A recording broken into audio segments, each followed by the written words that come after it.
Vraiment beaucoup de courage à vous. Beaucoup de courage. Je voulais savoir, est-ce qu'il y a des interventions, est-ce qu'il y a des personnes, est-ce qu'il y a des... Est-ce que quelqu'un voudrait partager quelque chose?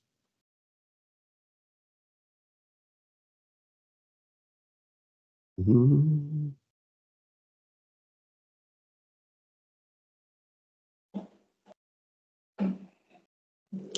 Bien, mais je voudrais intervenir. Mhm. Je voudrais vraiment remercier le Seigneur pour tout. Je voudrais bénir le nom du Dieu Tout-Puissant qui est bon. Je voudrais commencer par rendre grâce au Seigneur et puis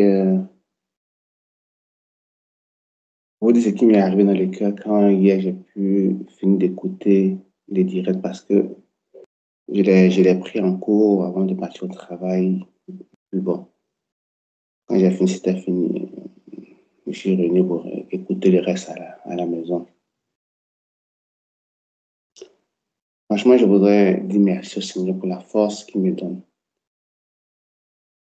Il faut dire que, en toute honnêteté, ces temps de jeunes qui sont là, c'est vrai que ça n'a pas été imposé comme au début, au mois de février, où il y a eu un calendrier qu'on suivait, etc. Et le Seigneur, en tout cas, nous a donné la force de suivre, n'est-ce pas, ce temps de privation, mais surtout de quête, de recherche personnelle de la présence de Dieu dans l'intimité. Et avant de commencer donc le travail, on avait déjà commencé. Bon, après, il m'a ouvert la porte du travail et j'ai pas eu à cœur d'arrêter. Malgré ce que le travail me demande, j'ai pas eu à cœur d'arrêter. Et donc, je me suis engagé. Lui, merci Seigneur pour le soutien, en tout cas, de maman par rapport aux prières et tous ceux qui prient aussi pour moi, pour nous. Mais la semaine dernière, je vous assure que franchement, je peux dire que le corps a été assez éprouvé au point où il y a une voix qui disait, il faut arrêter. Il faut arrêter. Tu prends une pause. Prends une pause une semaine et puis bon, tu avances. Ça se faisait ressentir. À ce moment, c'est comme si j'avais des vertiges, mais bon, le Seigneur m'a vraiment soutenu. Et donc, j'étais sur le point de dire, OK, je vais arrêter. Alors qu'il y a dans mon cœur le mot de cette pensée-là. Est-ce que c'est le moment d'arrêter? Avec tout ce qu'il y a comme défi, pas forcément personnel, mais avec tout ce qu'il y a comme défi par rapport aux situations qui sont là, avec tout ce que tu vois, est-ce que ça vaut vraiment la peine de prendre une pause maintenant là? Est-ce qu'il n'est pas mieux de payer le prix maintenant? Est-ce que ce n'est pas bon que tu continues maintenant? Et comme si le Seigneur a lui-même, pas comme si vraiment le Seigneur avait organisé les choses de sorte que quand je méditais, il y avait des paroles qui étaient spécifiques pour me soutenir par rapport à la force que le Seigneur donne, par rapport à la restauration que le Seigneur donne. Il y a eu deux ou trois passages comme ça que quand je méditais personnellement, le Seigneur a mis dans mon cœur. Et ça m'a vraiment consolé. Ça m'a vraiment soutenu au point où, malgré, en tout cas, le poids que je sens physiquement, parce que c'est assez éprouvant. Le Seigneur m'aide à pouvoir tenir, à pouvoir vraiment soutenir, pour travailler avec, en tout cas, faire comme si de rien n'était. Et par la grâce de Dieu, aujourd'hui, je suis encore dedans, je tiens. Je tiens, c'était moi-même, il y a longtemps que j'aurais certainement mis la pause et puis bon, en train de chercher de récupérer. Parce que même le pantalon commence aussi à bien descendre. Mais heureusement qu'il y a la ceinture. Heureusement qu'il y a la ceinture. Donc, bon, ça va. Je me fais grâce. Et je voudrais vraiment dire merci au Seigneur pour comment j'ai pu voir sa main. Il m'a vraiment encouragé à continuer. Il m'a vraiment encouragé à continuer. C'est ce que je voulais vraiment dire comme témoignage. Je dis merci au Seigneur. Et merci au Seigneur pour son assistance. Souvent, on pense que non, on le fait parce qu'on obéit peut-être à une vision d'homme, à un conducteur, mais ce n'était pas par rapport à ça. Le Seigneur m'a donné ces paroles-là. Et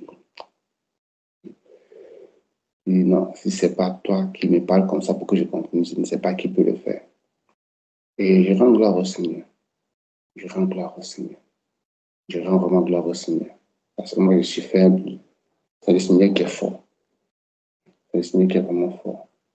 Donc, je dis merci encore à tous ceux qui prient pour moi. Que le Seigneur vous bénisse abondamment. Abondamment. Abondamment. Donc, voilà des courts témoignages que je voudrais rendre par rapport à la force que le Seigneur m'a donnée pour pouvoir continuer le temps de jeûne et de prière. Et le moment aussi qui me donne de pouvoir prier au travail et bien à la maison quand je reviens, par sa grâce, il y a quelques temps que je peux exploiter dans la prière. Et l'autre chose, quand j'ai fini d'écouter le direct, je suis resté perplexe. Je suis vraiment resté dans une situation pas de déception, je ne sais pas comment on dit ça. J'ai expliqué ça à ma femme en disant, c'est comme si on te propose un plat, tu le manges, peut-être avec appétit, mais ce n'est pas ce que ton cœur désirait manger. Donc, en quelque sorte, tu restes sur ta faim. Le ventre rassasié, mais il y a la faim. C'est un peu comme ça que je me suis senti hier quand j'ai fini d'écouter le direct. C'est vrai que les frères se sont séparés en se saluant, en tout cas de la façon la plus polie, mais je suis resté sur ma faim et le Seigneur a attiré mon attention sur quelque chose qui était un des caractères que j'avais. Je vous assure, je l'avais bien développé. Et sans vouloir indexer qui que ce soit, j'ai cru avoir reconnu ce caractère-là dans l'intervention du frère Yves. C'est la justification. Vouloir se justifier, ne pas accepter. Les gens l'ont dit, c'est vrai. Mais quand on te dit une chose et que toi-même tu viens à la constater, ça te laisse quand même, ça te laisse vraiment, ça ne te laisse pas indifférent, ça te laisse à chaud. Et ça m'a rappelé un peu ce qui s'est passé en Genèse chapitre 3. Je voudrais aller rapidement là-bas. Genèse chapitre 3.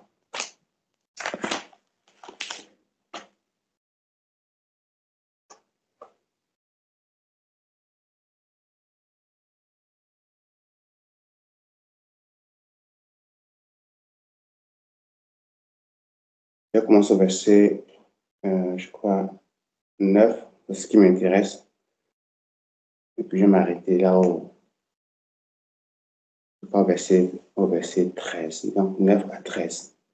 Il est écrit, mais l'Éternel Dieu appela l'homme et lui dit, où es-tu?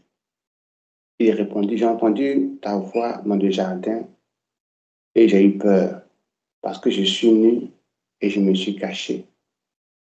Et l'Éternel Dieu dit, qui t'a appris que tu es nu? Est-ce que tu as mangé de l'arbre dont je t'avais défendu de manger? L'homme répondit, la femme que tu as mise auprès de moi m'a donné de l'arbre et j'en ai mangé. L'Éternel Dieu dit à la femme, pourquoi tu fais cela? La femme répondit, le serpent m'a séduite et j'en ai mangé. Voici donc des réponses qui sont là, qui sont apparemment justes. Voilà, ce qui s'est passé. Mais comme on le sait tous, personne ne s'est humilié pour reconnaître ce qu'il a fait de mal. Et c'était un caractère que j'avais. Toute franchise, je l'avais. Et je rends grandement grâce au Seigneur pour le pasteur où on habitait. Je vous assure, tout en étant dans la foi et en connaissant des expériences avec le Seigneur, j'avais développé la justification. Je voulais toujours avoir raison. En tout cas, j'allais trouver le mode même avec la parole de Dieu, pour pouvoir me justifier. Et un jour, il m'a appelé. On échangeait, lui et moi, en tant qu'aîné dans la foi. Et c'est pas qu'il y avait une situation. Et ce jour-là, moi-même, j'ai vraiment eu mal. J'ai parlé, il m'a dit une chose, j'ai commencé à me justifier, à parler à gauche, à droite, etc., etc. Et je lui ai dit, non, voici comme ça, comme ça, comme ça, comme ça. Il a parlé avec vraiment le cœur déchiré. Mais pourquoi tu aimes te justifier comme ça? Pourquoi tu aimes ça comme ça? Il avait vraiment eu mal. Quand il a parlé ainsi, je me suis tué. Il n'a plus rien dit. Mais ce n'est pas que sur le point j'ai demandé pardon. Je ne me suis pas humilié pour demander pardon. Je laisse la chose comme ça. Et lui, il est rentré dans sa chambre. Il m'a laissé là où j'étais.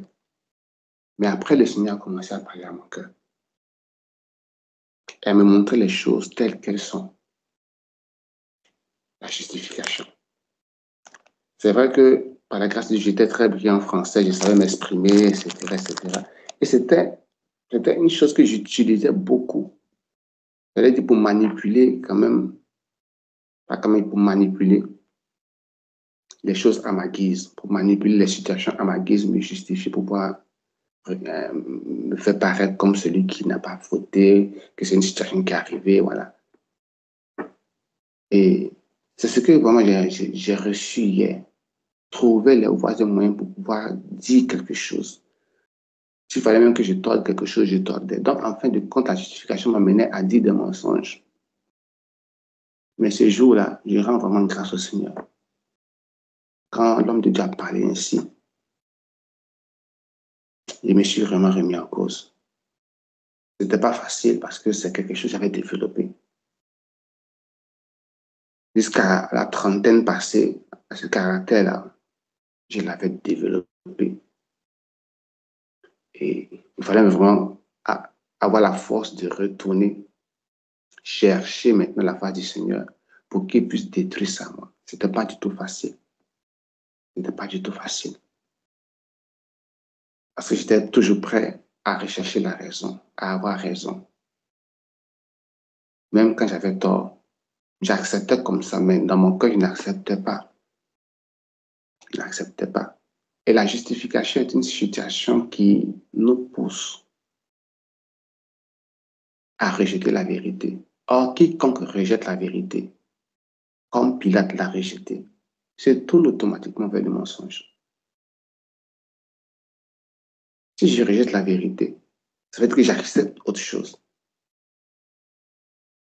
Parce que s'il y a une évidence qui est là et que je la nie, je ne peux faire autre chose que d'admettre que mon choix est un choix erroné. Je vous répète, j'étais déjà dans la foi. Je n'étais pas païen quand je me suis marié. En plus, je dirigeais déjà le groupe des jeunes de l'église et j'étais aussi même dirigeant dans les cultes. J'étais venu aussi dans les réunions du soir comme conducteur, etc. J'ai décidé de me former comme pasteur assistant et tout. Mais il y avait ce caractère-là dans mon cœur. Il y avait ce caractère-là dans ma vie. La justification. Donc, vous pouvez comprendre aisément que ce n'était pas facile pour mon philo de me parler et de me faire admettre mon tort. J'allais trouver les voies et moyens. J'allais lui démontrer avec le français que j'ai appris qu'à la fin, c'est 14. Je bénis vraiment le Seigneur pour sa vie, pour sa patience. Il me tenait en prière. Et il a fallu qu'il y ait des situations pour me briser, pour me faire changer. Parce que moi, je n'y arrivais pas. Même quand j'ai reconnu, ce n'est pas que sur le champ, j'ai commencé à demander pardon. Je lui ai dit que je n'ai pas demandé pardon le même jour où l'homme de Dieu m'a repris. Je me suis tué. Mais je n'ai pas eu l'humilité de me rabaisser pour lui demander pardon. Tout en sachant que je l'avais blessé, je l'avais attristé. Ce sont des choses qui paraissent absolument un peu subtiles souvent quand on les manifeste. Parce qu'on va trouver la voie, on va trouver le moyen, on va trouver l'expression, on va trouver la circonstance pour se justifier. Adam avait parfaitement raison. Est-ce que celui qui a fait la femme? Est-ce que celui qui a créé la femme? Même quand il était triste parce qu'il n'avait pas trouvé une aide semblable à lui, est-ce qu'il a ouvert sa bouche? C'est Dieu qui a vu qu'il était triste. C'est Dieu qui a envoyé la femme vers lui. Donc, il n'a fait que dire ce qui était. Est-ce qu'elle avait tort? Elle n'avait pas tort. Elle avait été séduite. Elle avait admis qu'elle avait été séduite par le serpent. Mais la raison que Adam avait eue et la raison qu'elle a eue était comme des vêtements sales devant la justice de Dieu. Et c'est ce que je me faisais comprendre. Quelle que soit la justification que je pouvais donner devant une situation, c'était comme un vêtement sale que je jetais devant lui. Même si les hommes admettaient, même si je réussissais à convaincre les hommes, les frères, les sœurs, de la situation dont on me reprochait pour tourner sans ma faveur, c'était un vêtement sale que je jetais devant lui. Donc j'avais accumulé, si on peut le dire comme ça, des montagnes de vêtements sales, parce que je ne sais pas combien de fois je me justifiais, jusqu'à quand je me suis justifié. Mais le Seigneur n'était pas content de moi. Mais moi, j'étais sûr que le Seigneur était content de moi. J'étais convaincu que le Seigneur était content de moi. Et non, je pouvais continuer aisément à me tenir dans l'assemblée, à diriger les cultes les dimanches, les jours de réunion en semaine, à me tenir devant la jeunesse dirigée, tout en ayant ce mauvais caractère-là, la justification. Et à force de faire ces choses-là, ça faisait que, bon, ceux qui avaient l'esprit vraiment ne me parlaient pas beaucoup. Non, j'étais avec ceux que je réussissais à dominer, charnellement parlant. Je répète, j'étais dans la foi. J'avais fait des expériences avec le Saint-Esprit.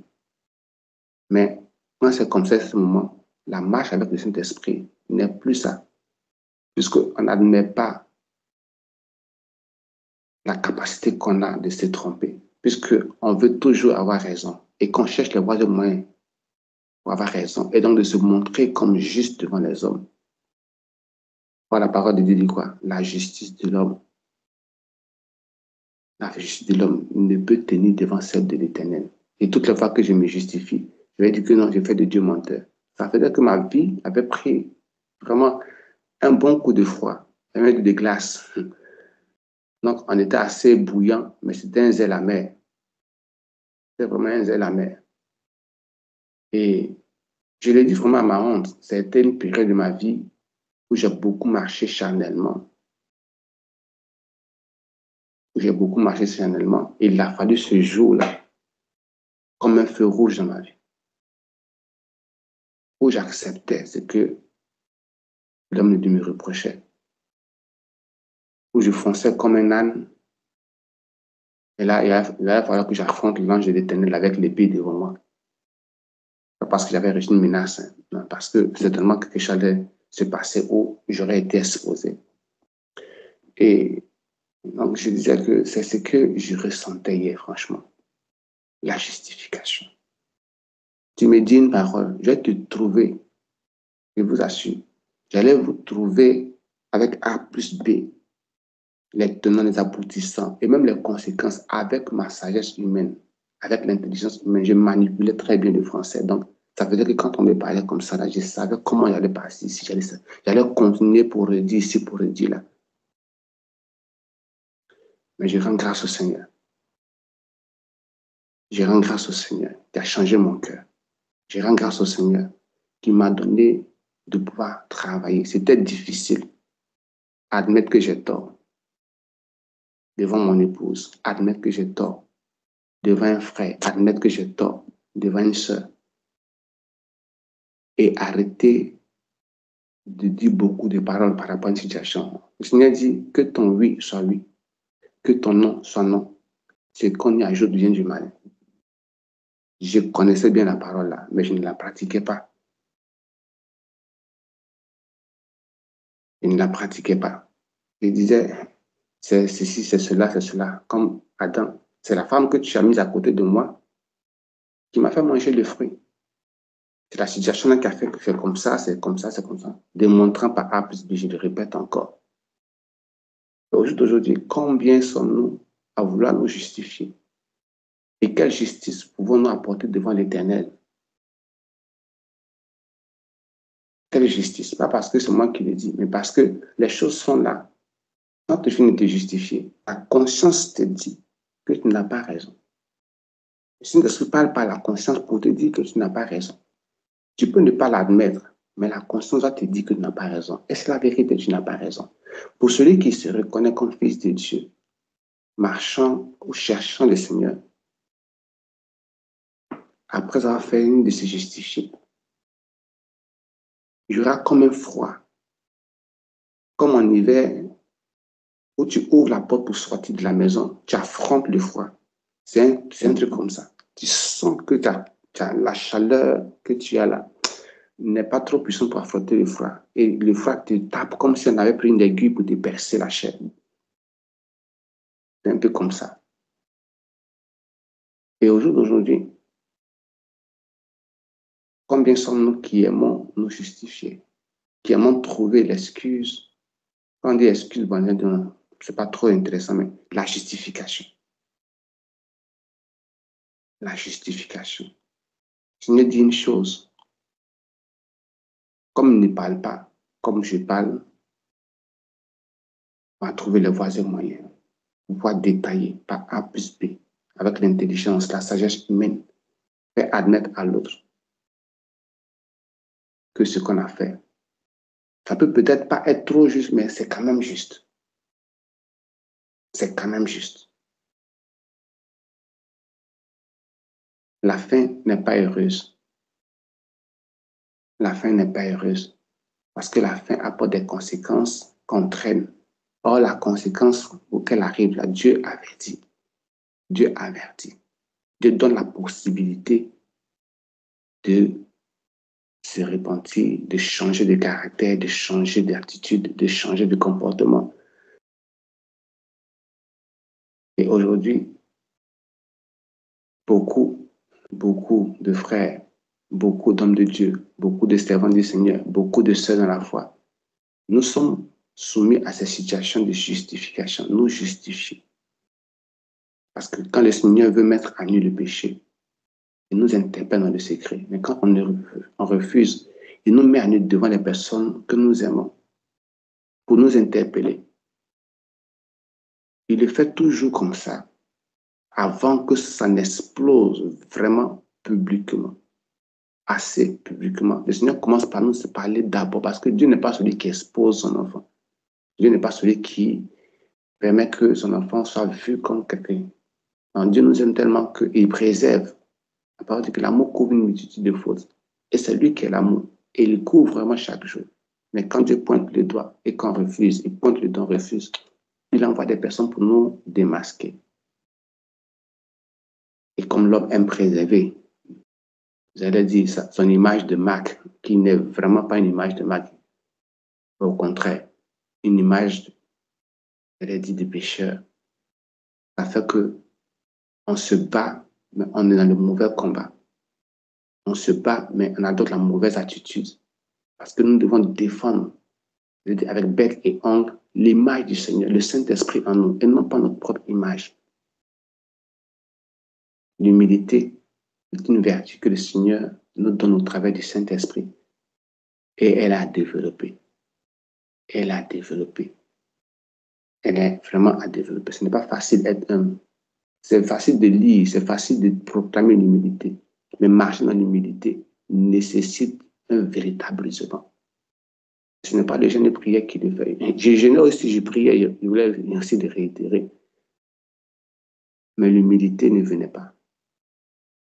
Parce que c'est un caractère qui doit ôter un mauvais caractère et s'implanter dans le cœur et se déployer dans la vie. C'est comme une graine qu'on sème, l'humilité est comme ça. Elle paraît être faible, mais elle prend le temps pour s'enfoncer, pour s'enraciner.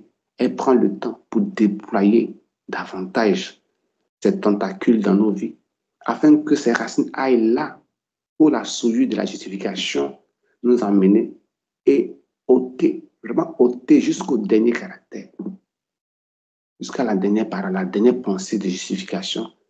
Et quand elle réussit à enlever tout ça, alors elle pointe son nez. Elle pointe son nez parce qu'elle nous soumet à des situations où on admet, où on refuse. Donc, selon que nous avons le cœur disposé à changer, l'humilité croît. Quand nous refusons de changer, alors la semence régresse jusqu'à ce qu'elle soit refroidie. Elle soit refroidie. C'est un choix. L'humilité est un choix. Voilà. Ce n'est pas qu'on a reçu le baptême d'esprit automatiquement on est humble. L'humilité est un choix. Et c'est chacun de nous qui décide de vivre cela. Donc, c'était la petite expérience que moi, je voulais raconter quand j'ai écouté des directs. Comment est-ce que vraiment ça m'a beaucoup marqué. Je me rappelé cette situation-là. J'ai vraiment dit, Seigneur, merci. Si tu n'étais pas intervenu dans ma vie, je ne serais pas là où je suis. J'ai encore beaucoup d'efforts à fournir par rapport à l'humilité et au refus de me justifier. Parce que les situations ne manquent pas. Entre maman et moi, entre notre fille Olive et moi, entre moi et moi-même, vouloir me justifier parce que, oui, tu peux faire ça. Tu peux faire ça et puis bon, tu vas dire comme ça. C'est la grâce de Dieu qui fait, bon, je ne veux pas parce que Dieu dit comme ça et puis je me donne la force. C'est vraiment la grâce du Seigneur. Je vais m'arrêter là. Je vais m'arrêter là parce que je ne veux faire la leçon à personne, mais je voulais juste dire comment est-ce que Dieu m'a fait la grâce d'être délivré de la justification pour faire le parcours avec l'humilité. Car Dieu fait grâce aux humbles, déclare sa parole, mais il résiste aux orgueilleux. Bien-aimé, que le Seigneur nous bénisse et qu'il continue à nous fortifier dans sa marche avec lui, que la marche par l'Esprit, son merveilleux Esprit qu'il nous a donné gratuitement. Amen. Amen. Amen. Amen. Que le Seigneur te bénisse, mon frère. Que le Seigneur te bénisse abondamment. Que le Seigneur te bénisse abondamment. Amen. Amen. Et que le Seigneur nous aide. Mon bien-aimé. Malheureusement, c'est vraiment, je veux dire que c'est quelque chose qui détruit, ça détruit beaucoup. Et en tout cas, tous ceux qui ont suivi le direct d'hier ont eu le même sentiment. Voilà. Je ne crois pas que vraiment quelqu'un qui est venu avec des bonnes dispositions, qui a prié pour cette situation-ci, pouvait sortir étant satisfait. Mais si aussi quelqu'un n'a pas reçu un enseignement pour lui-même, franchement, il doit encore s'interroger. Est-ce qu'il est sérieux? Parce que je vous assure que quand on dit que le diable, c'est que votre adversaire, le diable, rôde comme un lion rugissant. On ne mesure pas la hauteur, la profondeur, l'ampleur de cette parole. Non, il rôde, mes bien-aimés. Il rôde. Il rôde. J'ai dit, oh Seigneur, il rôde terriblement. Il rôde. Que le Seigneur nous aide vraiment. Que le Seigneur nous aide à déraciner vraiment cet esprit de justification qui est dans l'homme depuis la genèse, depuis le départ. C'est l'esprit, c'est vraiment l'esprit qui maintient l'homme hors de la lumière. Que le Seigneur nous aide vraiment. Que le Seigneur nous aide.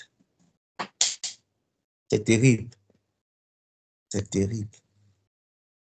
C'est terrible. Je vais passer la parole au frère Yannick. Oui, mon frère. Pour la sœur Cynthia. Après, il y a maman Jeanne qui va parler. Shalom, shalom, shalom encore, mes bien-aimés. Et comme Papa Gad dit là, de cette situation, nous devions vraiment tirer les leçons. Nous devons tirer les leçons de cette situation. Moi, j'ai toujours dit que l'orgueil, c'est comme une tache sur le dos. Si tu as une tache au milieu de ton dos, les autres vont voir, et toi, tu ne vas pas voir. Mais si tu n'as vraiment pas l'humilité d'accepter que même comme je ne vois pas la tache, les gens me disent que j'ai une tache sur le dos. Même comme je ne vois pas là, il faut que j'accepte même, je reste même d'abord tranquille un moment pour voir si c'est vrai. Mais vraiment, hier là, j'étais tellement content l'autre jour quand il a appelé, dit qu'il va venir. On a dit Alléluia, on a dit Amen. Mais moi-même, j'étais très déçu que c'est devenu plutôt la justification. Et c'est tellement justifié au point de dire il est prêt à mourir. Vraiment, comme pris pour le frère, parce que le diable a vraiment saisi son cœur. Et les intercesseurs là se lèvent vraiment pour notre frère. Que le Seigneur vienne vraiment en aide, parce qu'il faut vraiment une grâce spéciale pour notre frère. Nos directs, ça m'a vraiment trop déçu. Et nous devons en tirer les leçons, comme Papa a dit, de notre vie même. Même nous que nous sommes ici là, certainement nous pouvons avoir ce genre de problème même sans nous en rendre compte. L'orgueil que ton frère te dit quelque chose, que mon frère, tu es en train de dévier. Tu dis, moi, est-ce que c'est le Seigneur qui lui parlait? Il est en train de me juger. Nous devons vraiment revoir cette situation-là. C'est quelque chose que parfois c'est enfui dans le cœur. Et ce qui est mauvais, c'est que nous ne nous en rendons pas compte. Les autres autour de nous voient ça, mais nous ne nous en rendons pas compte. Parce que c'est comme une tache sur le dos. Que le Seigneur nous aide vraiment dans ce sens.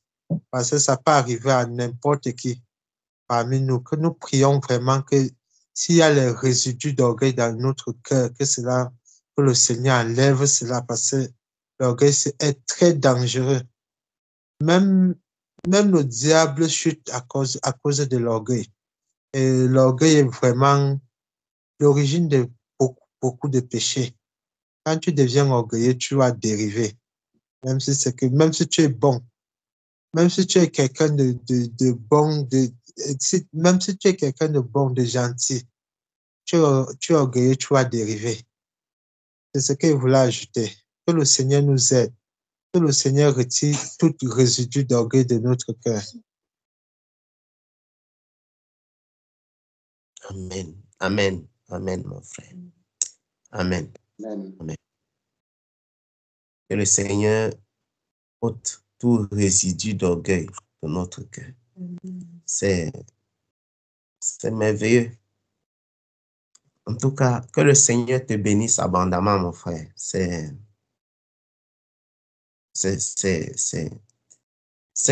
proverbe que tu as utilisé caractérise vraiment la situation de l'orgueil. Et exactement, c'est cela. C'est très profond, d'ailleurs. Très profond. Oui. Oui. Souvent, pour voir certains problèmes, il ne faut pas se confier à son intelligence. Il faut se confier à ce que les autres observent. Et si tu ne crois pas, si tu n'écoutes pas ce qu'eux ils disent, tu ne vas pas voir où est le problème. Et très souvent, ceci arrive quand il y a l'orgueil dans le cœur. Et c'est facile que nous soyons enveloppés de cette façon. Parce que nous avons un ennemi, un adversaire justement, qui est très rusé, très rusé, très rusé. Que le Seigneur nous aide vraiment, que chacun s'examine profondément et sincèrement. Parce que il ne faut pas seulement s'examiner profondément. Il faut être sincère. Il faut être sincère. Sincère. Nous pouvons même demander pardon aux gens et ne pas être sincère. Il y a tellement de choses. Tu peux même demander pardon aux gens. Tu peux venir comme ça et dire que je te demande pardon, maman, on est là. De ce qui était fait. Mais en réalité, tu n'es pas sérieux dans ton pardon. Mais quand tu es dans le secret de ton cœur, tu dis que j'ai dit ça seulement ça pour, dans tous les cas, je m'en fous. C'est pourquoi je dis que chacun s'examine profondément et sincèrement. Il faut être sincère. Au point où, si tu sais que tu n'es pas encore prêt, toi-même, entre toi et le Seigneur, dis que je ne suis pas prêt. Oui, je ne suis pas prêt. Profondément et sincèrement. Sincèrement. Je dis que nous devons lui demander, si on n'a pas la sagesse, tu dis que Seigneur, je fais comment? Je fais comment? Souvent, nous parlons vite et nous faisons par nous-mêmes. Or, le Proverbe, chapitre 3, il dit qu'on ne s'appuie pas sur notre propre intelligence. Que le Seigneur nous aide. Ne nous appuyons pas sur notre intelligence. Ne nous appuyons pas sur notre intelligence. Je vais passer la parole à maman Jeanne. Encore, on avance. Shalom, shalom, bien-aimés dans le Seigneur. Shalom à tous. Que le Seigneur vous bénisse abondamment. Je rends grâce à Dieu encore pour ce sujet que Papa Jean-Claude a mis à la lumière en ce qui concerne les justifications et tout ça. Et hier, après des moments de prière, le frère et moi, on était en train de tirer encore des leçons de cette situation.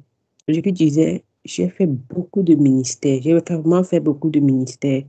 Beaucoup. J'ai vraiment marché dans les ministères interconfessionnels et tout, parce que par la grâce de Dieu, j'ai pas fait le monde avant d'être en Christ. J'ai connu Christ très tôt. Donc, j'ai vraiment eu le temps de marcher dans les ministères. Chaque fois que j'arrivais quelque part, je m'intégrais directement. Je cherchais les frères qui sont dans la ville, les frères qui sont dans la zone où je suis. Je m'intégrais directement dans les ministères qui étaient là-bas. Parfois même, je travaillais avec 2 ministères en même temps, parfois 3 en même temps.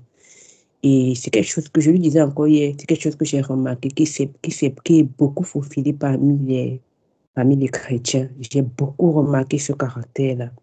Beaucoup. Et c'est un caractère qui est souvent propre aux leaders. Les leaders dans tous les sens, que ce soit les leaders hommes, les leaders femmes. C'est un caractère que les leaders revêtent souvent tellement. Parce que souvent, ceux qui ne sont pas leaders, souvent, lorsque tu leur fais une remarque sur leur comportement, ils se précipitent à s'améliorer parce qu'ils se voient vraiment petits. Ils te voient comme grand. Ils te voient avec un certain respect. Et quand tu fais ce genre de remarques, mais quand tu fais des remarques aux leaders, ils n'acceptent pas. J'ai rarement vu dans tous ces marches-là des leaders qui étaient assez humbles pour reconnaître leurs erreurs. J'ai dit, je restais hier, j'étais en train d'essayer de compter au bout de mes doigts, mais c'était tellement rare que je me disais, mais Seigneur, c'est grave. Une année, je vais chez un bien-aimé, un leader.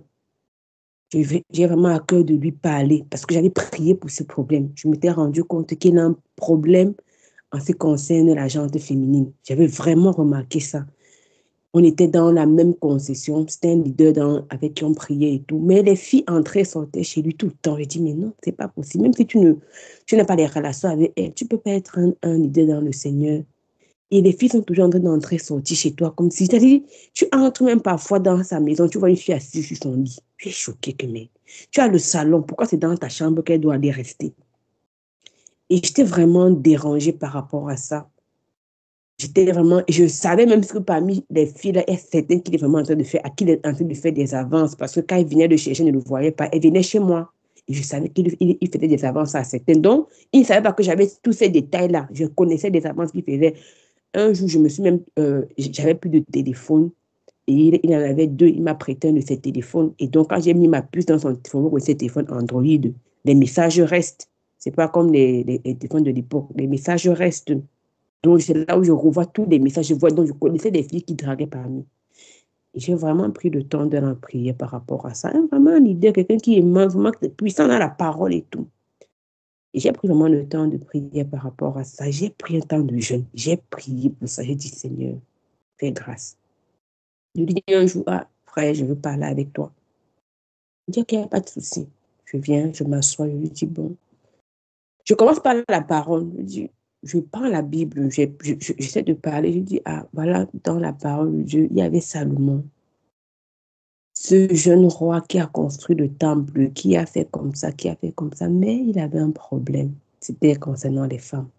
Et c'est ça qui a détruit son ministère par la suite. Salomon a fini par partir dans l'idolâtrie sans s'en rendre compte à cause des femmes. Et à aucun moment, tu peux voir jouer où Dieu lui dit que non, tu as fait comme ça, tu as fait comme ça, parce que c'était déjà clairement écrit dans la Torah et il la connaissait, parce que c'était un homme sage qui connaissait la parole. Donc, il savait que tu ne devais pas aller avec une femme étrangère parce qu'elle va finir par mener les habitudes de son pays chez toi. Et là, je vois que le caractère que tu rêvais, ce n'est pas bon parce que voilà, les filles entrent ici, elles sont les chrétiennes, les païennes, les gens entrent avec les mini. Parfois, j'entre, je trouve même les gens, ce n'est pas bien. Et il faut essayer de revoir ça devant le Seigneur. Si c'est une faiblesse, prie que le Seigneur t'en débarrasse. Mets un écart, bloque les numéros, prends une distance avec les gens, le temps de travailler ce caractère-là. Bien aimé, ça c'était l'erreur à ne pas commettre. Le genre de mépris que le frère m'a fait ce jour, j'étais scandalisée en sortant de sa maison. Il m'a dit, après m'avoir bien insulté, il m'a dit que ce soit la dernière fois que tu traverses ma porte pour me raconter des bêtises pareilles. Ah Seigneur, je suis sortie de là. Je vous assure que je suis sortie de là avec le cœur un peu comme hier. Mon cœur était un peu comme hier. J'ai compris à quel point ça peut être encore grave. Le problème, c'est que quand on se sent leader, on a l'impression que comme c'est nous qui enseignons, on est parfait. On ne doit se reprocher de rien. La remise en question, c'est quelque chose que nous devons vraiment faire tout le temps. Une année, le Seigneur m'a poussé à un jeûne. Et le but de mon jeûne, c'était un jeûne de 40 jours. Je ne sais pas, c'était 2015, 2016, je me rappelle plus l'année. C'était soit 2015, soit 2016. Un jeûne de 40 jours. Et le but, la phrase que j'avais commencé mon jeûne avec, était Seigneur, si je n'ai pas le caractère, ne me donne pas les dons.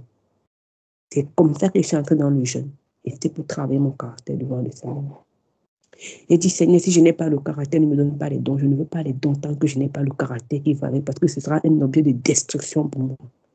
Quand tu vas prier, quelqu'un va être guéri, tu vas commencer à faire l'orgueil en pensant que c'est parce que c'est toi. C'est toi, la seule telle qui est trop dans la foi, qui prie beaucoup, qui intercède avec beaucoup de bonnes paroles. Je dis, Seigneur, si je n'ai pas le caractère, ne me donne pas les dons. Et pendant ce jeûne-là, le Seigneur m'a montré comment est-ce qu'il est l'orgueil. Il m'a fait voir l'orgueil dans ma chambre. C'est-à-dire que j'étais en prière et il m'a fait voir l'orgueil. Ce jour-là, j'ai tellement pleuré. Il me dit que voilà ce qui m'énerve dans les serviteurs et les servantes. C'est l'orgueil. J'ai horreur de ça. Travaille d'abord sur ton poste.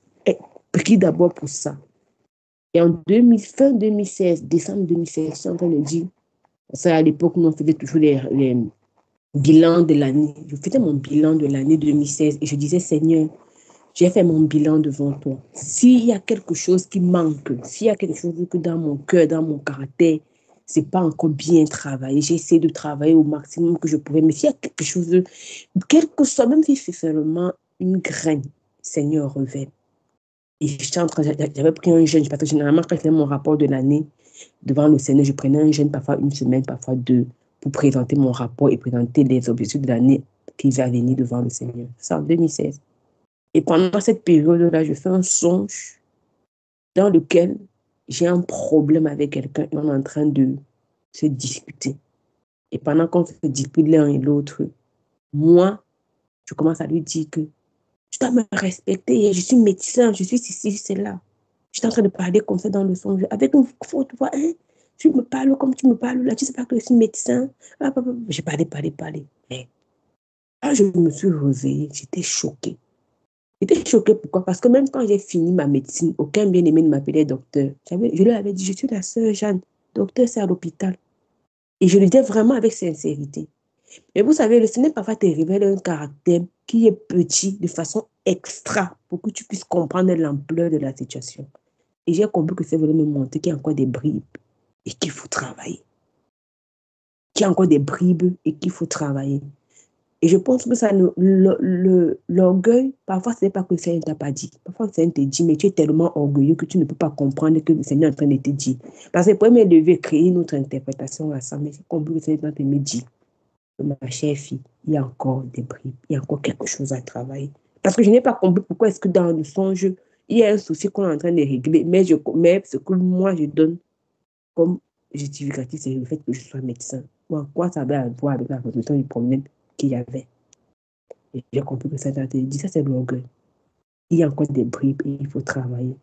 Je pense aussi, en toute sincérité, nous allons devant le Seigneur par rapport à ça. Le Seigneur va te montrer. Mais il faut que nous soyons assez humbles pour accepter quand le Seigneur montre. C'est souvent, c'est ça. On vient devant Dieu. Je disais encore à mon mari hier que les bien-aimés sont souvent très aptes à dire, non, si j'ai quelque chose qui n'est pas bien, dites-moi. Moi, je sais que je ne suis pas parfait. Mais ouvre ta bouche alors, tu leur dis que tu as fait ce qui n'est pas bien. Ah, de toute façon, on va encore justifier. Tu as te demandé que, mais j'ai même dit pourquoi. Tu commences encore à te reprocher que, ouais, je n'aurais même pas dû dire. Par exemple, que la relation, même avant que tu nous dises, était meilleure que maintenant que tu as dit. Ça fait qu'on est commencé, on est poussé à vivre dans l'hypocrisie.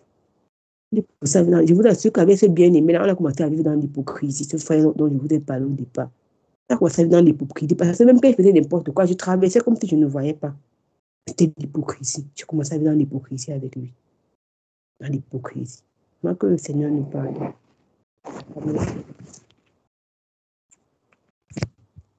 Amen.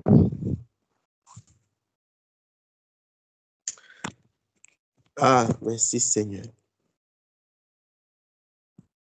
Que le Seigneur nous aide. Que le Seigneur nous aide, mes bien-aimés. Il y a Papa Jean-Claude qui voudrait encore intervenir.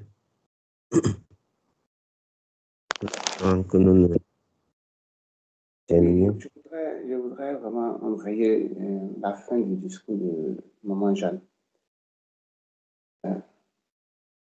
Comment vivre avec quelqu'un qui refuse d'admettre la vérité, qui est ton frère dans la foi? Comment gérer la situation? Parce que l'hypocrisie s'installe. C'est une question que je suis en train de mettre devant le Seigneur parce que, bien, mais avant que l'affaire du frère In arrive, il y a les situations de la vie qu'on note, les situations de la vie qu'on voit. Et ce n'est pas évident. Juste pour ouvrir une brèche par rapport à ça, vous vous rappelez du bien-aimé avec qui on était censé faire les affaires, etc. J'ai envoyé une vidéo que j'ai partagée dans le groupe. C'est l'homme de Dieu qui parlait de sa vie, que j'avais reproché de vivre dans l'impudicité, dans la fornication, dans ses pensées, alors qu'extérieurement, il était très, très, très, très brillant, prêchant, accomplissant des miracles, etc. Depuis que j'ai envoyé cette vidéo, c'est comme si le bien-aimé a coupé les points avec moi. Je sens qu'il a coupé les points, comme s'il n'a pas aimé ce que j'ai envoyé comme vidéo. Je suis en prière pour l'appeler. Moi, c'est toujours un frère en Christ. Maintenant, si je l'appelle, comment faire? Enfin, c'est une question que je pose. Si quelqu'un a des orientations, ce n'est pas que je ne connais pas, mais ma connaissance n'est pas suffisante. Elle est très insuffisante et je voudrais vraiment être enrichi par vos soutiens. Comment vivre là où l'hypocrisie vient s'installer entre tes bien-aimés? Comment faire? Quand de l'autre côté, il n'y a pas de porte qui s'ouvre pour que la vérité puisse se manifester et que l'atmosphère de la fraternité soit rétablie. Parce que c'est une situation que nous vivons au quotidien dans l'Église d'aujourd'hui. malgré le Saint-Esprit qui est présent, il y a beaucoup d'hypocrisie dans les cœurs. Il y a vraiment trop d'hypocrisie. Ça dérange. Ça dérange. Et l'élan du réveil qui a été amorcé, si nous regardons bien, bien-aimés, est en train de changer de niveau. La courbe est en train de baisser. Je ne dis pas que Dieu n'est pas puissant pour nous restaurer, mais la courbe est en train de baisser parce que dans cet élan-là, Dieu a révélé les cœurs, mais les cœurs qui ont été révélés ne sont pas en train de vouloir se plier à ce que Dieu a révélé comme caractère mauvais. Et je réitère encore la question. Comment vivre avec des bien-aimés qui manifestent l'hypocrisie, avec lesquels on se croise, comme vous le dites au Cameroun, on se tamponne chaque jour. Comment faire? Amen. Amen. Amen. Ah, Seigneur. Proverbe chapitre 27, mon frère, mes bien-aimés. Proverbe chapitre 27. Et puis nous allons prier. Et j'espère que dans ce proverbe 27, le frère aura une bribe de réponse. C'est des situations dans lesquelles c'est le Seigneur véritablement qui peut nous donner, vous voyez, la conduite à tenir. Ce n'est vraiment pas facile. Mais le Seigneur va se révéler. Le Seigneur va se révéler. Le Seigneur va se révéler. Il y a des situations qui sont telles que le Seigneur te dit seulement de rester dans le retrait. Ne même pas parler à la personne. Pour d'autres encore, le Seigneur va te demander d'aller parler ouvertement à la personne. D'aller parler sérieusement à la personne. Voilà. Mais une chose qu'un enfant de Dieu ne doit jamais avoir, c'est l'hypocrisie. Il ne faut jamais faire vivre, comme maman Jean disait tout à l'heure là, que vivre avec quelqu'un. Et tu connais la nature de la personne, mais tu maintiens votre relation au prix de la sincérité devant le Seigneur. J'espère que je m'explique bien, mes bien-aimés. Parce que les gens comme il y a des gens qui préfèrent être amis avec toi, pourvu que tu ne lui dises pas ce qu'il est. Donc, vous êtes proches. Mais le jour où tu lui dis la vérité, vous devenez ennemis. Voilà. Si quelqu'un te conditionne, c'est-à-dire si quelqu'un conditionne votre relation par le fait que tu ne lui dises pas la vérité, il ne mérite pas d'être ton ami. Parce que les enfants de Dieu, c'est une norme. Si, je répète encore, si quelqu'un conditionne votre relation par le fait que tu ne lui dises pas la vérité, donc si chaque fois que tu dis la vérité à quelqu'un, ça met votre relation en péril, ça veut dire que ce n'est pas un enfant de la vérité. Si pour que nous soyons amis, il faut que je te mente, que je te regarde dans les yeux, je souris. Pourtant, dans mon cœur, je ne suis pas content. Mon frère, on ne peut pas marcher ensemble. Pierre et Paul ne sont pas devenus ennemis après que Paul ait repris Pierre ouvertement. Il pouvait dire que moi, quand on me parlait dans l'affaire des ministères ici, quand on me donnait les instructions, toi, tu étais en train de persécuter les gens. J'ai souffert dans ça. J'ai souffert. Quand Pierre était en prison, dans Actes chapitre 3, Actes chapitre 5, Paul était un persécuteur de l'Église. Quand Pierre souffrait dans le ministère, il ne savait même pas si Jésus allait le rencontrer un jour. Donc, il avait la possibilité de se lever en orgueil. Mais Pierre rend témoignage de Paul. Il dit que Dieu lui a donné une grande sagesse. Au point où quand il parle, beaucoup de gens ne comprennent pas. Il rend témoignage du ministère de Paul. La Bible déclare qu'ils se sont donné la main d'association. Mais Paul, là, il a repris ouvertement Pierre devant les païens. Comprenez bien, devant les païens et les juifs. Il les a repris, et pas seulement Pierre, avec d'autres serviteur de Dieu. Mais bien aimé, c'est très profond. Si quelqu'un conditionne ta relation avec lui par le fait que tu vas lui dire le mensonge, il faut craindre ce genre de personnes. Parce que soit c'est lui qui va t'amener dans l'hypocrisie, soit c'est lui qui va t'amener dans l'erreur. Si tu continues à être un ami de quelqu'un qui n'aime pas la vérité, il n'y a que deux options, parce qu'il n'y a que deux choses que tu peux faire pour maintenir un lien d'amitié avec quelqu'un qui n'aime pas la vérité. Et soit être un hypocrite, ou alors vivre dans le mensonge.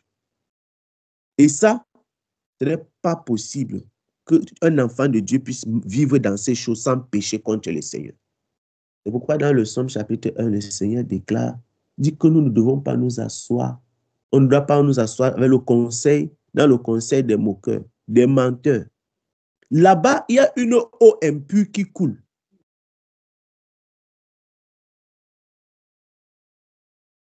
L'hypocrisie dans le cœur, comment ça peut aider un homme? Ça ne peut pas aider. Ça ne peut pas aider. On va lire Proverbe chapitre 27. En tout cas, c'est ce que le Seigneur a mis vraiment dans mon cœur. Et puis nous allons prier, mes bien-aimés. Il y a des gens qui vont aller au travail, il y a ceux qui vont, voilà, se reposer. Je lis le Proverbe 27, mes frères. Ne te vante pas du lendemain. Je vais lire tout, pardon. Car tu ne sais pas ce qu'un jour peut enfanter. Vous entendez? Ne te vante pas du lendemain, car tu ne sais pas ce qu'un jour peut enfanter. Qu'un autre te loue et non ta bouche, un étranger et non tes lèvres. Il ne faut pas dire que c'est moi, j'ai toujours fait comme ça. Non, moi, je suis toujours sincère. Moi, je dis toujours la vérité. Moi, je suis toujours, non. Qu'un autre te loue et non ta bouche. Un étranger et non tes lèvres. Non, moi, je suis toujours comme ça. Moi, j'ai toujours comme ça. Moi, je suis toujours dans la vérité. Moi, je fais toujours. Est-ce que le Saint-Esprit ne rend pas témoignage des hommes? Tu n'as pas besoin de rendre témoignage. La parole du Seigneur déclare que c'est-à-dire que celui que Dieu a approuvé, celui qui est approuvé, pas celui qui s'approuve lui-même.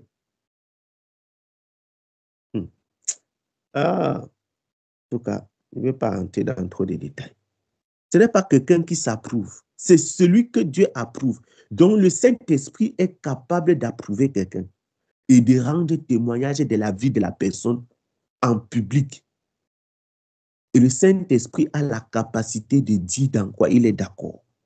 Pas que tu me dis que voici mon chapeau, c'est rouge. Qu'un autre te loue et non ta bouche, un étranger et non tes lèvres. La pierre est pesante et le sable est lourd, mais l'humeur de l'insensé pèse plus que l'un et l'autre. Vous entendez ça? La pierre pèse. Il dit que la pierre est pesante, le sable est lourd. Mais l'humeur de l'insensé, ça pèse plus que la pierre et le sable. Terrible.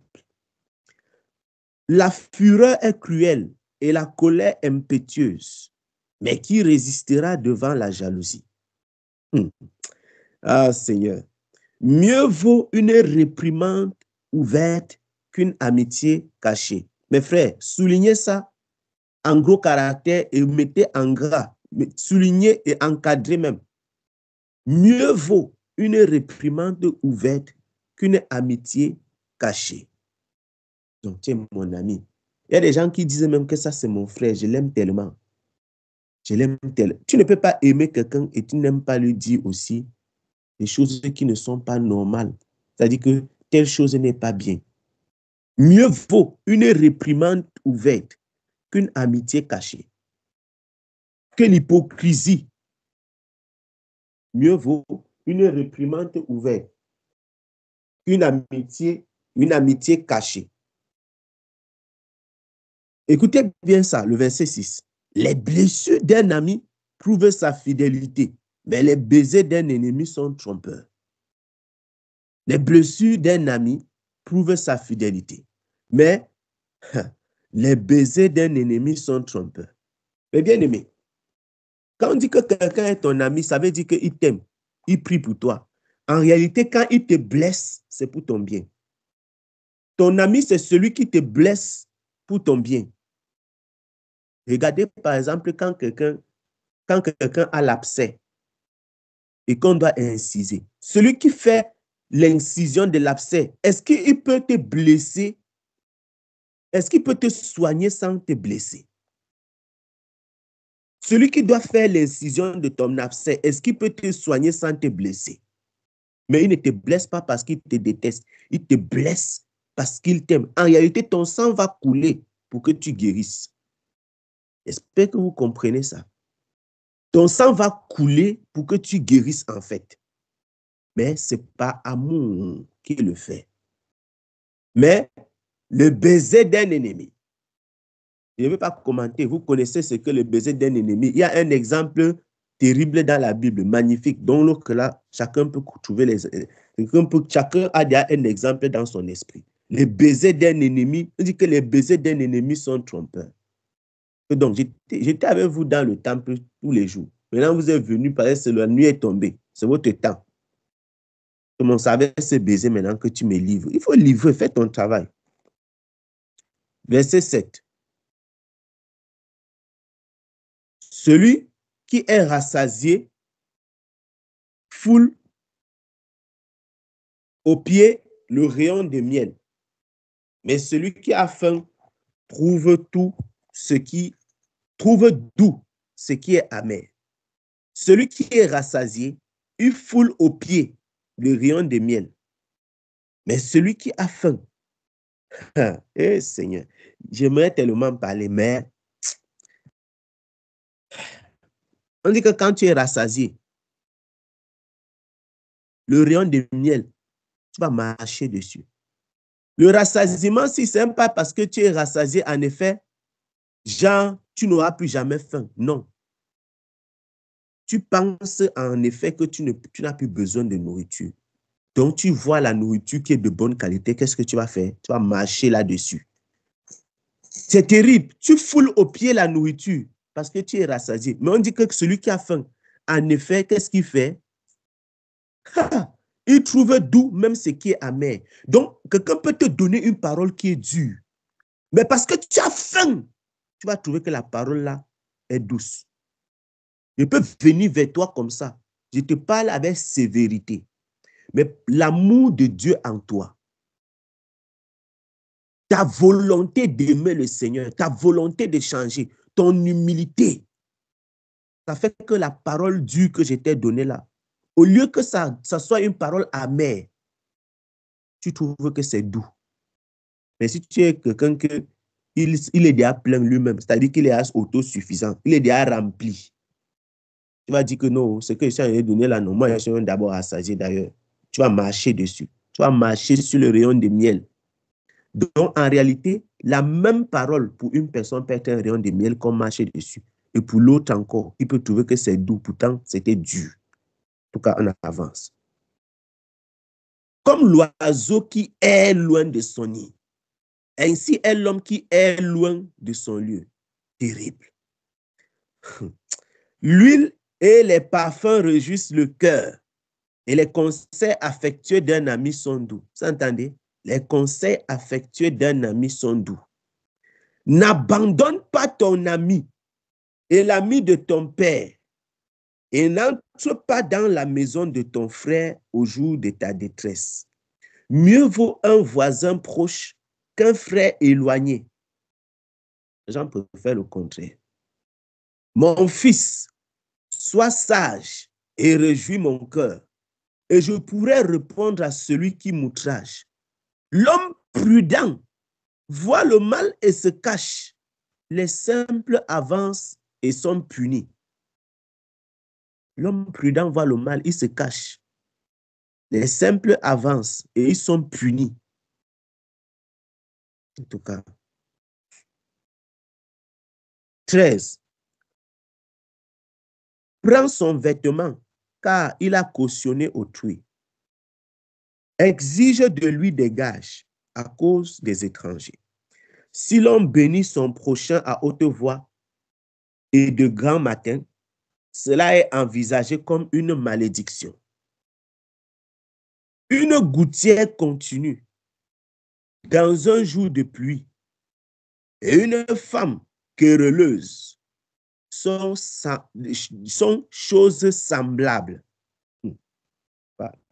Celui qui la retient, retient le vent et sa main saisit de l'huile. Et sa main saisit de l'huile. Quand on dit que, vous voyez ce qu'on dit, la main saisit de l'huile, en fait, rapidement, il y a des gens, ce n'est pas, ici, l'image qui est utilisée ici, c'est une image, comprenez que c'est parce que les femmes parlent beaucoup que le texte ici utilise l'image des femmes qui sont querelleuses. Ce n'est pas parce que c'est seulement un caractère qui est attaché aux femmes. Je ne sais pas si je m'exprime. Ce n'est pas pour dire que c'est seulement les femmes qui manifestent le caractère. Si je veux vraiment préciser ça, mes bien-aimés. Il y a des gens qui parlent tellement. Il y a des gens que tu ne peux pas avoir une conversation avec eux. Quand tu dis un mot, ils en ont dit trois. Quand vous avez écouté la discussion d'hier, j'ai vraiment été gêné. Je ne sais pas pour vous. Et ça, c'est un des aspects qui m'a marqué, qui m'a vraiment marqué. Pour que tu puisses être édifié quand tu parles avec quelqu'un, il faut que tu écoutes la personne. Tu ne peux pas parler avec quelqu'un et tu es édifié par ce qu'il dit si tu n'écoutes pas ce qu'il dit. Si tu l'arrêtes, si tu lui dis que non, laisse-moi parler, laisse-moi parler, laisse-moi parler. Ce n'est pas un caractère seulement des femmes. Il y a des frères comme ça, il y a des chrétiens, des hommes. Ce n'est pas seulement les femmes. La Bible déclare donc que c'est comme l'huile. C'est comme si tu sais, vous connaissez. En fait, ce sont des images que le serviteur du Seigneur utilise. Quand tu prends l'huile, essaie de mettre l'huile sur ta main et puis tu veux ramasser un plastique. Tu vas voir comment le plastique là va glisser. C'est ce qu'il est en train de dire. Si tu prends de l'huile sur ta main, pour saisir les choses, ça sera difficile. Donc, c'est ainsi donc que c'est difficile de saisir une personne qui bavarde trop. Quelqu'un qui ne veut pas écouter. Or, la parole du Seigneur dit qu'on doit parler peu, on doit beaucoup écouter. Beaucoup écouter et parler peu. Parler peu. Il dit qu'une gouttière continue dans un jour de pluie et une femme querelleuse sont choses semblables. Si tu dis toujours que je veux parler, je veux parler, je veux parler, je veux parler, tu auras des problèmes pour écouter. Et qu'est-ce que tu seras donc comment? Il dit que celui qui la retient le vent. Si tu veux retenir la gouttière qui coule tout le temps, ce sera difficile. Pourquoi? Parce que tu es en train de saisir l'huile. Comme le fer aiguise le fer, ainsi l'homme excite la colère d'un homme. Celui qui soigne un figuier en mangera le fruit, et celui qui garde son maître sera honoré. Que le Seigneur nous aide vraiment. Comme dans l'eau, le visage répond au visage. Ainsi, le cœur de l'homme répond au cœur de l'homme. Le séjour des morts et l'abîme sont insatiables. De même, les yeux de l'homme sont insatiables. Tu parles, les yeux de l'homme. Les longs yeux. Le creuset est pour l'argent et le fourneau pour l'or. Mais un homme est jugé d'après sa renommée. Verset 22. Soulignez ça, mes bien-aimés. Soulignez le verset 22. Soulignez. J'ai l'habitude d'utiliser beaucoup ce verset-ci, surtout dans mon statut et tout. Et c'est quelque chose que c'est terrible quand tu arrives ici, quand tu arrives à ce niveau. Je lis. Quand tu pilerais l'insensé dans un mortier, au milieu des grains avec le pilon, sa folie ne se séparerait pas de lui. Il ne faut pas que le diable sème la folie dans notre cœur. Parce que la folie éloigne de l'instruction. Je disais tout à l'heure, rapidement en intervenant après, je ne sais pas après qui m'est bien aimé. Dans Proverbe chapitre 3 là-bas, et je vous supplie de lire le Proverbe 3 quand vous aurez du temps. Le Seigneur dit que Ne t'appuie pas sur ton intelligence. Parce qu'en réalité, l'esprit qui dit à l'homme que tu es autosuffisant, c'est un esprit séducteur et menteur. Nous devons nous appuyer sur le Seigneur, sur le conseil du Seigneur, et non sur notre propre capacité à juger du bien ou du mal. C'est ce que le diable a fait d'abord dans Genèse. Il a dit à l'homme que non, toi-même, tu connais ce qui est bien. On en parlait encore, c'était dernièrement, vous vous en souvenez. C'est ça, le diable, le Seigneur a donc dit que quoi? Que voici, il est devenu comme l'un d'entre nous en ce qui concerne le bien et le mal. Donc lui là, quand il regarde, il pense qu'il connaît juger. Non, ne vous laissez pas tromper parce qu'on dit que nous connaissons ce qui est bien et mauvais. En réalité, nous ne le connaissons pas, on est des fous. Parce que c'est le Seigneur lui-même qui connaît vraiment juger ce qui est bien et mauvais. Nous avons reçu l'impression de connaître le bien et le mal. Mais en réalité, le péché fait que le bien et le mal sont flous à tes yeux. Et donc, quand tu fais souvent le mal, tu crois que c'est bien. C'est ce que Satan a inculqué dans l'humain.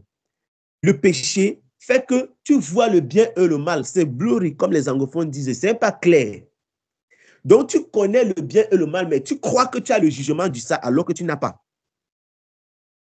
Celui qui juge vraiment et qui détermine le bien, c'est le bien. Le mal, c'est Dieu. Déjà, avec le péché, cette capacité-là, tu ne peux pas avoir ça. Ce qui fait que l'homme va marcher dans l'erreur. Dis que non, quand tu vas manger ça, tu ne vas pas mourir, tu vas vivre. D'ailleurs, même, tu vas commencer, machin. Oh, donc, c'est comme ça que c'est OK. Femme, à terre, c'était terminé. Il est devenu comme l'un d'entre nous en ce qui concerne le bien et le mal. Et dans sa nature, là, il fallait la restauration avant qu'il puisse avoir accès à la vie. Bon, parenthèse. Quand tu pilerais l'insensé dans un mortier au milieu des grains avec le pilon, sa folie ne se séparerait pas de lui. Connais bien chacune de tes brebis, donne tes soins à tes troupeaux. Car la richesse ne dure pas toujours, ni une couronne éternellement. Le foin s'enlève, la verdure paraît, et les herbes des montagnes sont recueillies. Les agneaux sont pour te vêtir et les boucs pour payer le champ. Ah.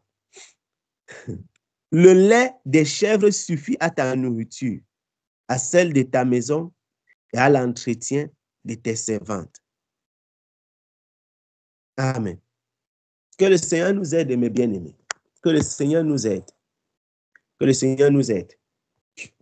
Ne protégez jamais la relation avec un homme au détriment de la vérité. Jamais. Ne protégez pas la relation avec un homme au détriment de la vérité. Jamais. En tout cas, si c'est un frère en Christ, c'est encore pire, c'est encore grave. Parce qu'en effet, tu peux travailler même dans l'entreprise d'un sorcier, d'un vampire, d'un illuminati, d'un je ne sais pas quoi. Tu es venu là-bas pour travailler. Tu travailles là-bas et tu te rends compte que c'est un méchant. Ce n'est pas toi qui es venu. Non, ce n'est pas ton frère en Christ. Si ton patron, c'est un méchant, il n'écoute pas les conseils, il ne fait pas ceci. Ce n'est pas ton frère en Christ. C'est ton patron, c'est son entreprise. S'il veut, il porte l'entreprise là, il met dans le feu, ça le regarde.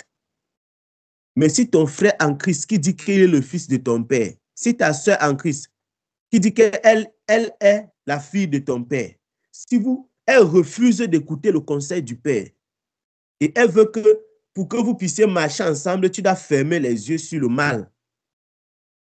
Ça veut dire qu'il y a un problème.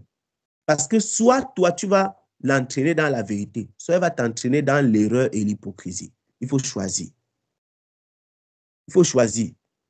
En effet, on ne peut pas être en Christ et vivre sans se rendre compte que il y a l'erreur.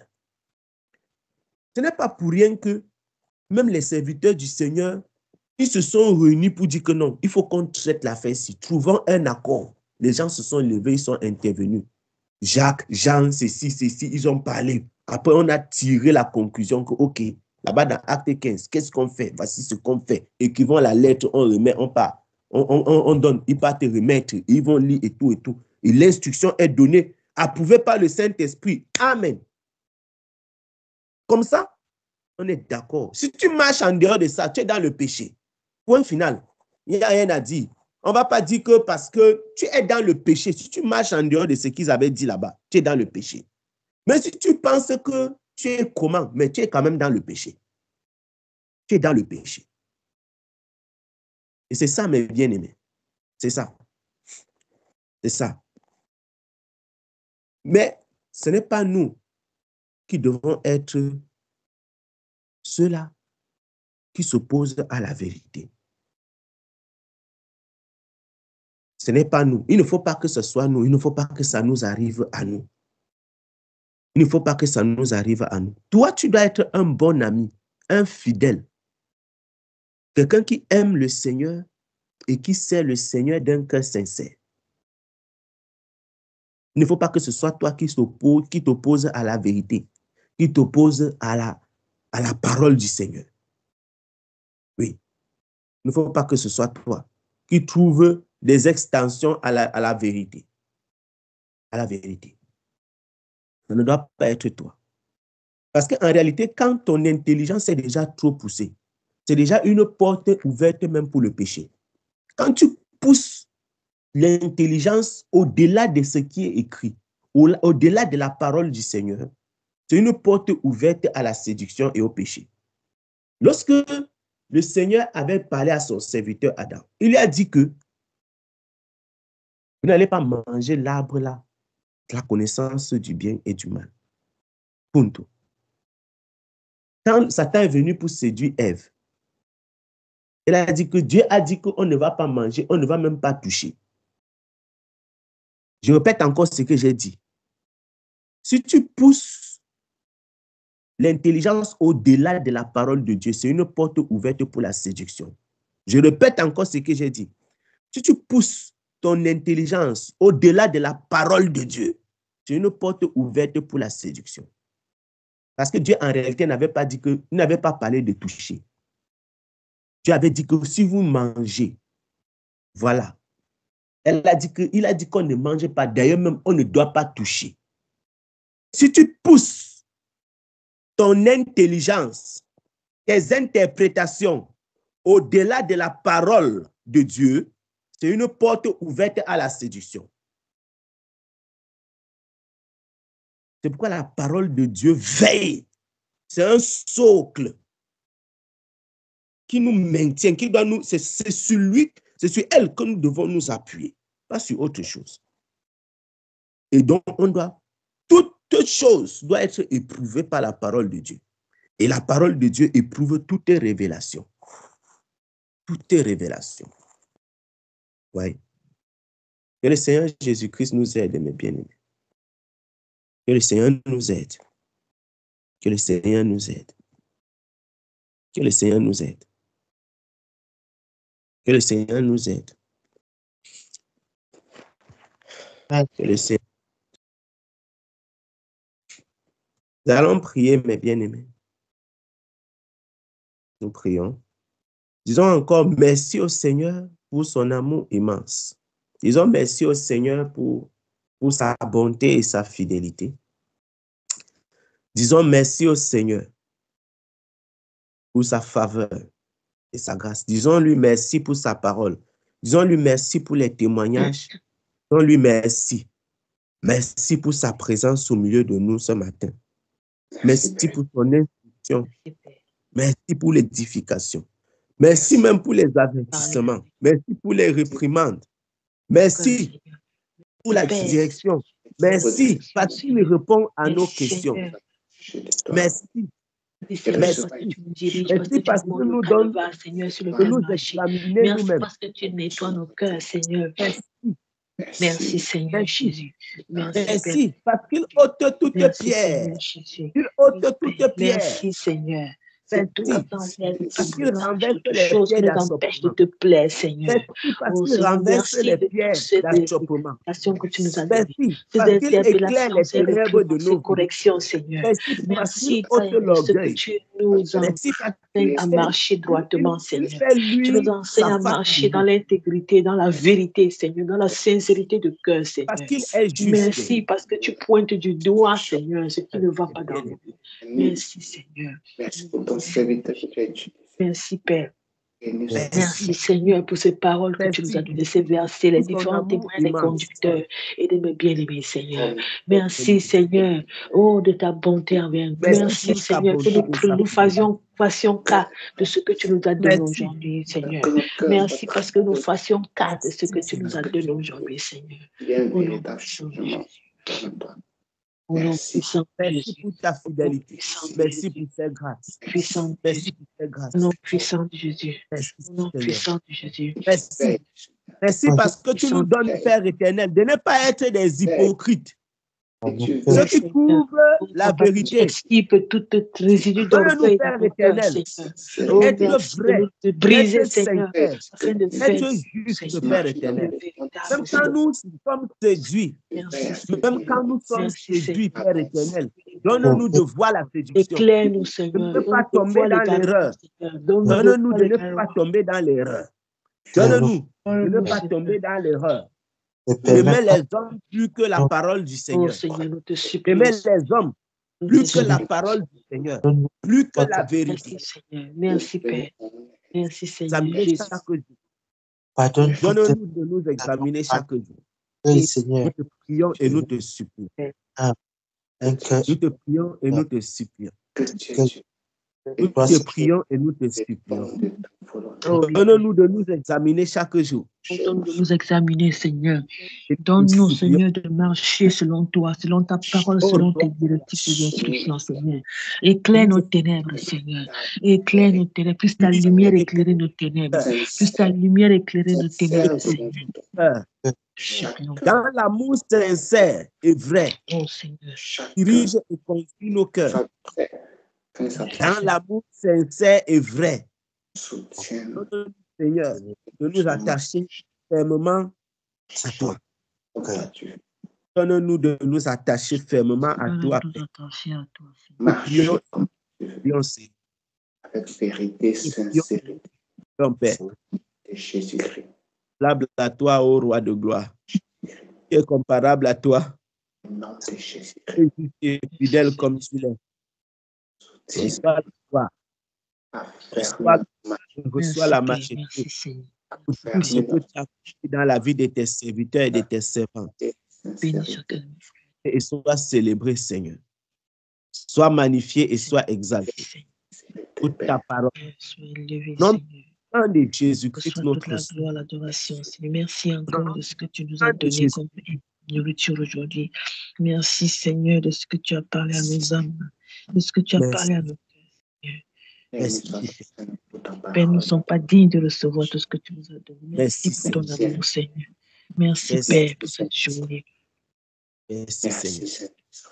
Nous allons prier, mes bien-aimés. Continuons encore à élever la voix. Prions afin que le Seigneur étende sa main dans cette situation. Que le Seigneur touche encore les bien-aimés, ceux qui sont encore dans la bergerie, et particulièrement le frère Yves et son épouse. Que le Seigneur touche leur cœur et les ramène à la vérité. Que le Seigneur touche leur cœur. Que le Seigneur touche leur cœur. Que le Seigneur les visite. Que le Seigneur les visite. Que le Seigneur les visite. Que le Seigneur les visite. Qu'il ôte cette enveloppe.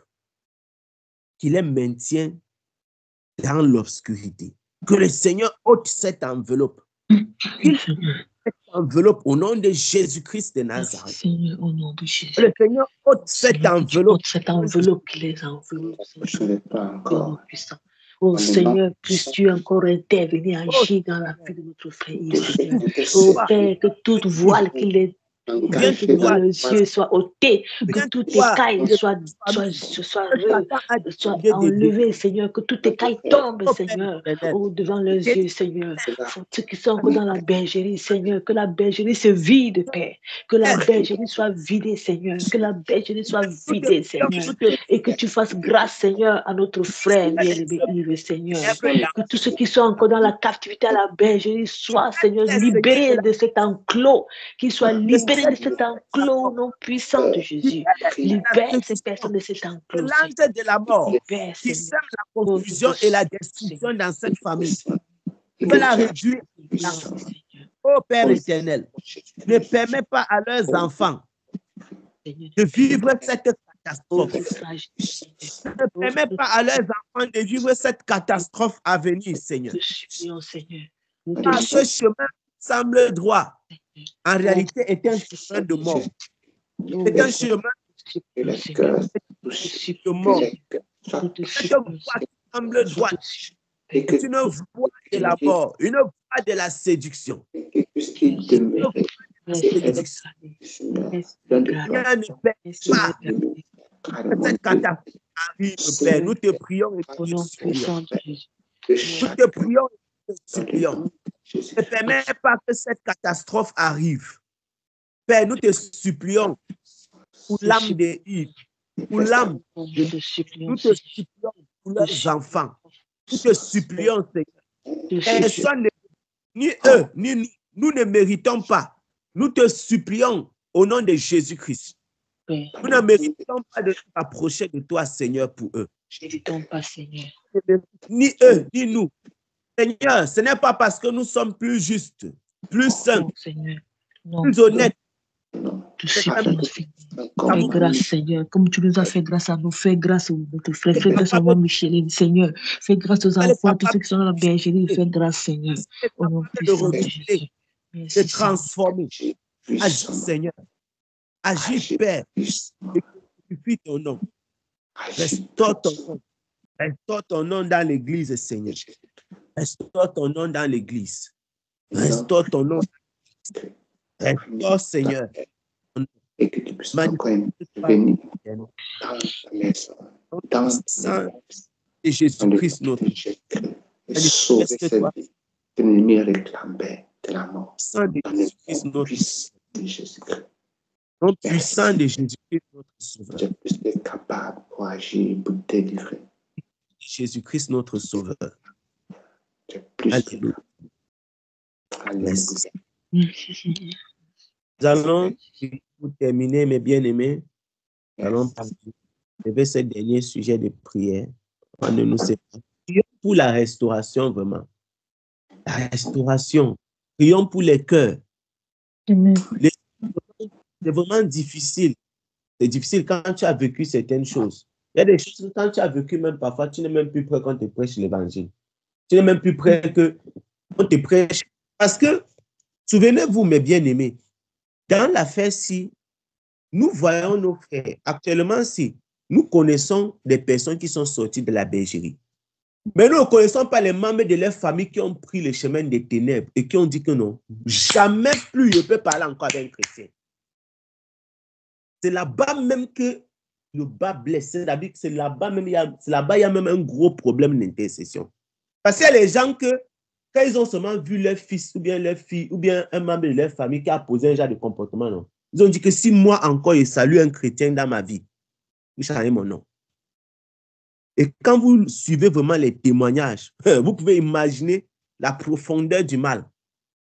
Il y a vraiment, ce n'est pas seulement la restauration de ceux qui sont sortis de la bergerie. Les familles, l'affaire, si c'est des centaines de personnes qui sont touchées, pas des dizaines. Parce qu'il y a des gens qui ont blessé leur père, blessé leur mère qui les a accouchés. Imaginez la malédiction qui est derrière ça. Blesser leurs frères, blesser leurs propres enfants. C'est difficile. C'est difficile. Nous allons élever encore ce sujet, mes bien-aimés. Difficile. Je vois, les témoignages sont effroyables. Et beaucoup n'ont pas dit tout ce qu'ils ont sur le cœur. Prions, mes bien-aimés, et puis nous allons dire merci au Seigneur Seigneur. encore pour ça. Père Seigneur, éternel, nous nous te prions pour la restauration, Seigneur, que tu restaures les cœurs, au Père. Non seulement ceux qui ont quitté la bergerie, Seigneur, mais ces familles qui ont subi des choses de manière indirecte, Seigneur, et qui ont pris des résolutions qui ne te sied pas, Seigneur. Nous te supplions, Père, touche les cœurs afin qu'ils puissent avoir encore envie d'écouter l'évangile, qu'ils puissent encore avoir envie de côtoyer des chrétiens, Seigneur. Nous te supplions, au Père. Nous te supplions, de la grâce du renouvellement et de la restauration. nous te supplions, Seigneur. Viens, Accorde Seigneur. la grâce Oh, du renouvellement et de viens, la Seigneur. restauration. Viens, Seigneur. Dans la bergerie, Accorde la grâce, Seigneur. pour tous ceux Accorde qui la étaient grâce. dans la Nous bergerie, te supplions, Seigneur, les familles qui ont été touchées, des familles, oh Seigneur, qui ont subi, Seigneur, les conséquences de l'appartenance de leurs bien-aimés, de leurs parents à cette bergerie, Seigneur, et qui souffrent dans leur cœur, qui ont proféré des paroles de malédiction. Seigneur, nous te supplions, guéris les cœurs, restaure, guéris les cœurs, Seigneur, restaure dont et les guéris cœurs ont les été cœurs. Au nom meurtris dans la puissant de bergerie, Jésus, nous te supplions, Père. affectés émotionnellement, Nous psychologiquement, te supplions, Seigneur. Oh Père, étaient agis, brisés. Seigneur. Agis, Seigneur. Donc, ils ne Agis, savent Seigneur. plus ce qu'ils savent. Beaucoup ne savent plus Nous te s'ils sont supplions, même. Père. Beaucoup ne savent plus Merci, s'ils sont Seigneur. dans la vérité. Beaucoup ne Merci, savent Seigneur. Merci, Seigneur. pas Merci, à gauche, Père. à Merci, droite. Seigneur Jésus. C'est une Merci, chose, Père. Seigneur. Merci, Seigneur. Beaucoup ont Merci, laissé Père. leur père, Gloire, leur mère, leurs enfants. gloire à toi, Ils Seigneur. se sont Gloire à séparés toi. de leur Gloire à à toi, couteau Père. tiré. Au nom puissant de Jésus. Merci, Beaucoup Seigneur. ont Oh, la malédiction. restauration, Père. Nous appelons la savoir restauration sur les des cœurs, paroles la guérison des âmes, Seigneur, la guérison déviation des blessures de internes, les blessures internes, Seigneur. Tu connais combien elles sont profondes. Tu connais combien, Seigneur, elles sont véritablement, Seigneur. Oh, Père, comment les cœurs saignent, restaure, puisses-tu restaurer les cœurs. Puisses-tu restaurer les cœurs, Seigneur. Puisses-tu guérir les blessures, Seigneur. Puisses-tu, Seigneur, vraiment, Seigneur, guérir, oh Seigneur. Tu dis que leur famille, Père éternel, déverse un esprit de compréhension dans les familles. Oui, Seigneur. Oh, qui est la réconciliation, Seigneur. La réconciliation qui se fasse au Père. Que les parents qui ont été blessés soient compréhensifs. Oh, Seigneur, nous te supplions, Seigneur, qu'ils puissent parents qui ont été avoir des blessés, meilleurs Père, sentiments. Oh, nous te supplions, Père. Déverse un esprit d'humilité sur les frères et donne-leur de retourner où ils étaient tombés. Selon que tu les Seigneur, nous te supplions, Seigneur. Te supplions, de regarder où ils sont tombés et de retourner, Seigneur, sur leur pas. Oh, Seigneur, nous te supplions. Retourner sur leur que tu accomplis une grande œuvre de restauration, une l'œuvre grande de œuvre la de guérison des cœurs. Oh Seigneur, nous te le demandons au nom de Jésus. Te le demandons au nom de Jésus. Merci Seigneur. Ton nom ne Merci. soit pas blasphémé. Merci Seigneur. Aide-les, Père éternel. Les familles, ton nom ne soit pas blasphémé. Merci au nom puissant de Jésus. Afin que ton nom ne soit pas blasphémé. Oui, Seigneur. Agis au Père. Agis au Père. Manifeste-toi, Seigneur. Agis, Père. Agis, Père. Agis, Père. Agis, Père. Que l'honneur et la gloire te soient rendus au nom puissant de Jésus-Christ, notre Sauveur. Merci, Que l'honneur et la gloire te soient rendus pour tout ce que tu feras dans la vie de nos frères et sœurs qui sont sortis de la bergerie. Pour cette œuvre de restauration, de renouvellement et de transformation, que l'honneur et la gloire te soient rendus. Merci pour la famille, Seigneur, pour la visitation. Nous te rendons, Seigneur, pour ces moments passés dans ta sainte présence. Merci pour la direction que tu nous as donnée. Merci pour ta bonté et ta fidélité. Merci pour tes fils et tes filles, Père éternel. Merci pour ces merveilleux moments. Seigneur, pour ta parole. Conduis-nous encore, garde-nous encore durant cette journée. Préserve-nous de tout mal et de tout danger, de toute œuvre, de tout piège du malin. Donne-nous de nous tenir dans ta présence, de nous tenir toujours du côté de la vérité. Donne-nous de nous séduire, Père. Donne-nous de regarder à toi avec assurance. Que ta grâce et ta faveur nous précèdent en toutes choses. Que l'honneur et la gloire te soient à jamais rendus, Père. Au nom puissant de Jésus-Christ, notre Sauveur. Que l'honneur et la gloire te soient à jamais rendus, Père. Au nom puissant de Jésus-Christ, notre Sauveur. Merci, Jésus. Merci, Jésus. Merci, Jésus. Merci, Jésus, pour la direction. Merci pour ton Esprit Saint. Merci pour ton amour. Garde-nous et préserve-nous, Seigneur. Au nom précieux de Jésus-Christ, notre Sauveur, nous avons prié, Père. Amen. Amen. Amen. Amen. Amen. Soyez à Amen. bon, mes bien-aimés. Merci, Seigneur. Amen. Soyez Amen. Oh, amen. Amen. Amen.